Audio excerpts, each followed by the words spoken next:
बेटी के हत्यारों को फांसी दो, फांसी दो।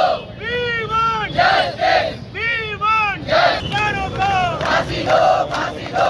बेटी के हत्यारों को फांसी दो, हत्यारों को फांसी दो, फांसी दो। बेटी के हत्यारों को फांसी दो, फांसी दो, फांसी दो, फांसी दो। We want Justice, we want justice, we want justice, we want justice, we want justice। बेटी के हत्यारों को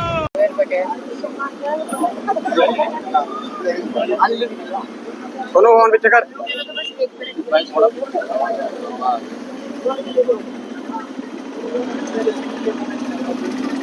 कोलकाता सरकार होश में आओ, होश में आओ, होश में आओ, कोलकाता सरकार होश में आओ, होश में आओ, होश में आओ।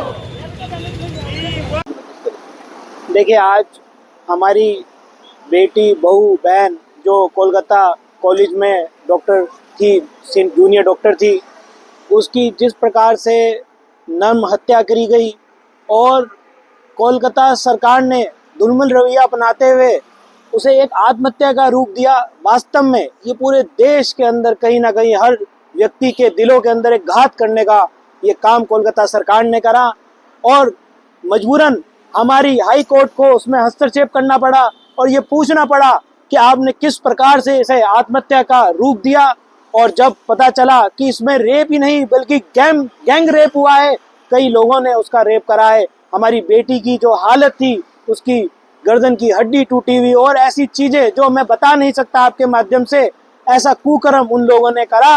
मैं वास्तव में जब हमारे कोर्ट को सरकारें चलानी पड़े तो ऐसी सरकार का क्या काम। मैं कहना चाहता हूं कि कोलकाता सरकार को अपना इस्तीफा दे देना चाहिए और अगर इस्तीफा नहीं देती तो मैं मांग करता हूं आपके माध्यम से आदरणीय राष्ट्रपति महोदय से कि तत्काल प्रभाव से ऐसा करना चाहिए कि उस सरकार को बर्खास्त करते हुए राष्ट्रपति शासन लगा दे और एक ऐसा अमेंडमेंट होना चाहिए, एक ऐसा कानून होना चाहिए जो ऐसे घृण्य अपराध पूरे देश के अंदर लोग कहीं ना कहीं जगह जगह हो रहे हैं, ऐसे अपराधों पे अंकुश लगाने के लिए ऐसे अपराधों पे एक नया कानून बनना चाहिए और तत्काल फास्ट ट्रैक में उनकी सुनवाई होते हुए उनको फांसी की सजा बीच चौराहे पे उन्हें लटका देना चाहिए, जिससे आने वाली भी उनकी पीढ़ियां ऐसा कोई कुकर्म करने से पहले 100 बार सोचें कि हमारे साथ, हमारी पीढ़ियों के साथ क्या हुआ है।